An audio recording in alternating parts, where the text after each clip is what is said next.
Imagine being born on a world where the warmest day of the year would freeze your blood solid, where survival itself is a daily battle against an environment that wants nothing more than to kill you.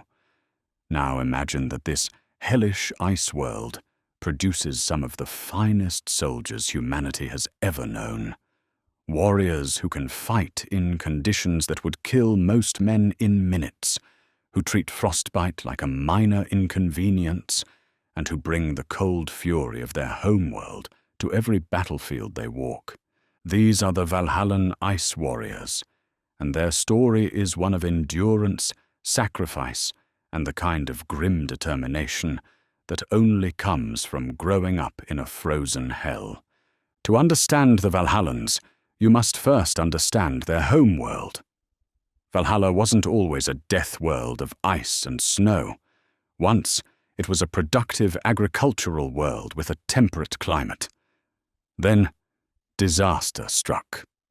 During an orc invasion, the Xenos' attack ships disrupted Valhalla's orbit, pushing the planet farther from its sun. The change was catastrophic. Within a generation, the once green world became a frozen wasteland where temperatures rarely rise above -40 degrees. The oceans froze solid, the forests died and were buried under ice, and entire civilizations collapsed as the cold consumed everything. But humanity survived. The Valhallans adapted to their new reality with the kind of stubborn determination that defines the best of the Imperial Guard. They built underground cities heated by geothermal energy, learned to hunt the massive ice bears and tunnel worms that adapted to the new climate, and most importantly, they learned that in the cold, you either become harder than the ice or you die. Children on Valhalla learn to shoot before they learn to read, because a lace gun might be the difference between eating and starving, between living and freezing. They're taught that comfort is weakness, that complaining accomplishes nothing, and that the only warmth worth having is the warmth of your brothers and sisters standing beside you in the firing line. When the Imperium came recruiting, they found a world full of natural-born soldiers who considered a standard Imperial battlefield to be practically tropical. The Valhallan approach to warfare is as straightforward as their homeworld is harsh. Advance, dig in, hold the line, and never, ever retreat unless ordered. They're not flashy like the Cadians. They don't have the fanatical zeal of the Death Corps. But what they have is something perhaps more valuable: unshakable endurance. Valhallan regiments are characterized by their heavy reliance on artillery and armored support. When you grow up in a world where exposure to the elements can kill you faster than enemy fire, you learn to appreciate having several tons of steel between you and the cold. Their Lehman Russ tanks are modified for extreme cold operations. Their Chimera transports are winterized beyond standard Imperial specifications, and their artillery pieces are maintained with a religious devotion that would impress even a tech priest. But it's their infantry that truly defines the Valhallan character. Dressed in their distinctive greatcoats and ushankas, those iconic fur hats that have become synonymous with the regiment, Valhallan soldiers can march through conditions that would immobilize other Imperial forces. They don't just endure the cold, they use it as a weapon. A favorite Valhallan tactic is to deliberately fight in the worst possible weather conditions. Blizzards that reduce visibility to nothing? Perfect. The Valhallans have been navigating those since childhood. Sub-zero temperatures that cause enemy weapons to malfunction? Even better, Valhallan equipment is designed for exactly these conditions. Fighting at night in a snowstorm at -50 degrees? That's when the Ice Warriors are most dangerous. Quote from Colonel Konstantin Stanislav, 18th Valhallan Armored: "The cold is our ally, comrades. It strips away the pretense, the politics, the propaganda. In the cold, you discover what you truly are. Most men discover they are nothing. We Valhallans, we discovered we are iron. The Valhallan regiments have produced numerous heroes whose names are spoken with reverence across the Imperium, but none are more famous than Commissar Ciaphas Cain and Colonel Commissar Ibram Gaunt.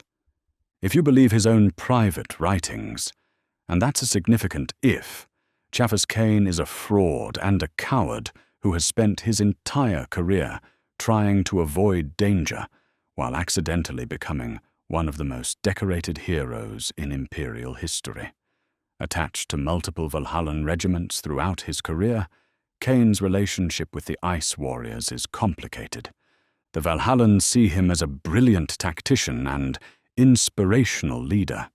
Cain sees himself as a survivor who happens to be very good at looking heroic while running away from danger. The truth, as always, lies somewhere in between. What's undeniable is that Valhallan regiments attached to Cain have some of the highest survival rates in the Imperial Guard, and that his tactical withdrawals have saved countless lives while somehow achieving strategic victories. His partnership with the Valhallan 597th, particularly his relationship with Colonel Regina Castine and Major Rupert Brocklaw, showcases the best of what Valhallan regiments can achieve when properly led, or at least when led by someone clever enough to turn cowardice into victory. While Cain represents the Valhallan spirit through survival and adaptation, Ibram Gaunt represents it through sacrifice and reinvention. Though not Valhallan himself, Gaunt's relationship with the Ice Warriors is profound. After the destruction of his Tanith First and Only's homeworld, his regiment's survivors often fought alongside Valhallan units, learning from their endurance and teaching them in turn about stealth and precision. The mutual respect between Tanith and Valhallan forces created some of the most effective combined operations in Imperial Guard history. The Valhallans taught the Tanith how to fight in winter warfare. The Tanith taught the Valhallans that sometimes a knife in the dark is worth more than a company in the light. But the true heroes of Valhalla are the countless unnamed soldiers who hold the line day after day. The tank commander who keeps her Lehman Russ running through conditions that would freeze lubricants solid. The artillery spotter who calculates firing solutions while his fingers are going numb from frostbite. The infantry sergeant who leads her squad through a blizzard to capture an objective that high command will forget about within a week. These are the real Ice Warriors, not the officers whose names appear in history books, but the troopers who understand that glory is temporary, but duty is eternal. If there's one campaign that truly showcased both the strengths and the costs of the Valhallan way of war, it was the Siege of Vraks, a 17-year nightmare that consumed entire regiments and broke the strongest wills. Multiple Valhallan regiments were deployed to Vraks, including the 18th Valhallan Armoured and the 545th Valhallan Infantry. They were sent to fight in a conflict that was supposed to last months, but dragged on for nearly 2 decades. The conditions were horrific.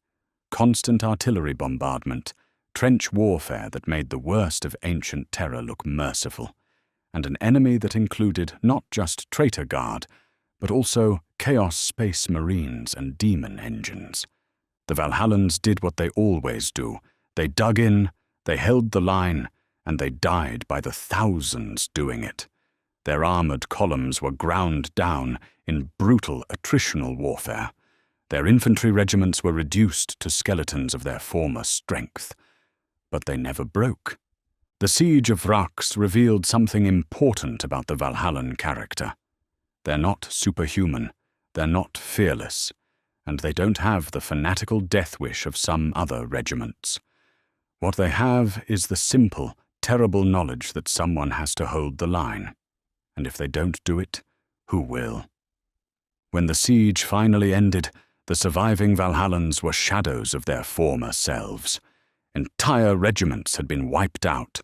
The 18th Armoured had lost over 80% of its vehicles. The 545th Infantry was down to less than 1,000 men from an original strength of 5,000. But they had held. They had done their duty. And in the grim darkness of the far future, sometimes that's the only victory that matters. The Valhallan military doctrine is built around 3 principles: mobility through mechanization, overwhelming firepower through artillery, and the absolute certainty that infantry will hold whatever ground they're ordered to hold. The iconic Valhallan uniform isn't just for show. It's a survival tool that's kept millions of soldiers alive across thousands of battlefields. The greatcoat is made from heavy wool, treated with waterproofing compounds, designed to trap heat while allowing moisture to escape.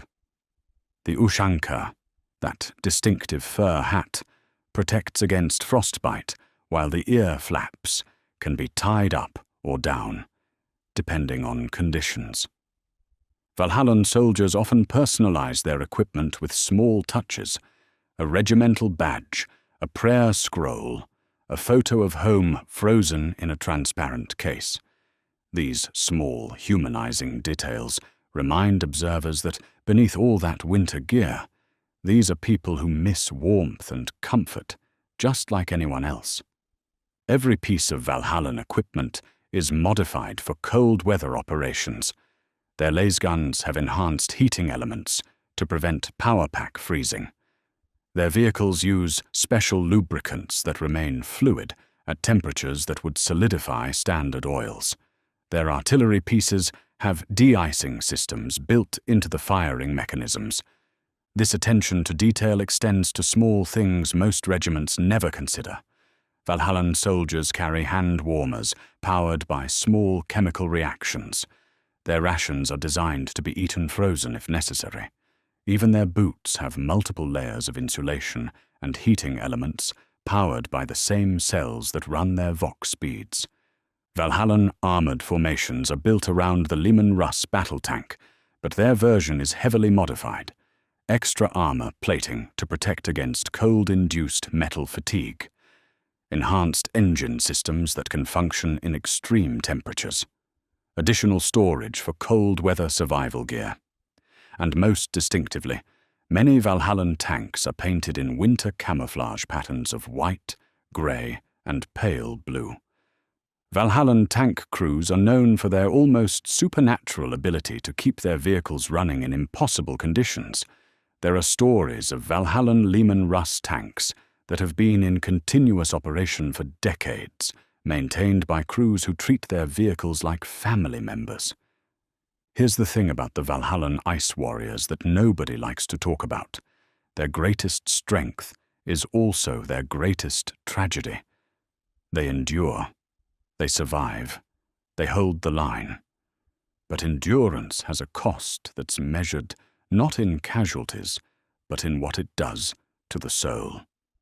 A Valhallan soldier who survives long enough becomes something harder than human.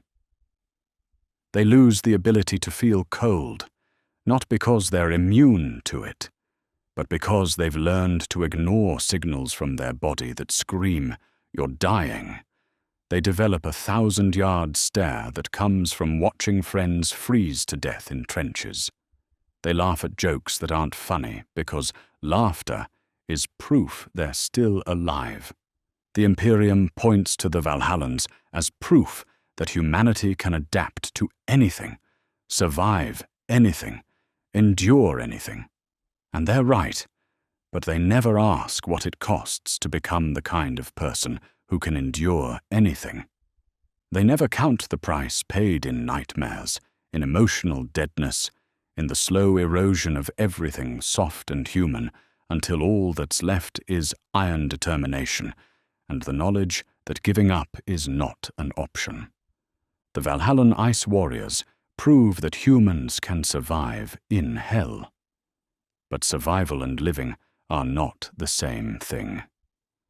The Valhallan Ice Warriors remind us that in Warhammer 40,000, heroism often looks less like glorious charges and more like simply refusing to die. They're proof that the Imperial Guard isn't about superhuman abilities or advanced technology. It's about ordinary humans doing extraordinary things because someone has to. They bring winter to every battlefield they walk, and they fight with the cold fury of their frozen homeworld burning in their hearts. They don't ask for glory. They don't expect recognition. They just do their duty, day after day, battle after battle, until the war is won or they're dead. That's today's Grimdark Bite. Next time, we'll explore another corner of the 40K universe, where hope and horror wage their eternal war. Until then, remember what the Valhallans teach us, that endurance is its own kind of victory. Thanks for watching the Lorelord. Stay warm out there, and for the Emperor.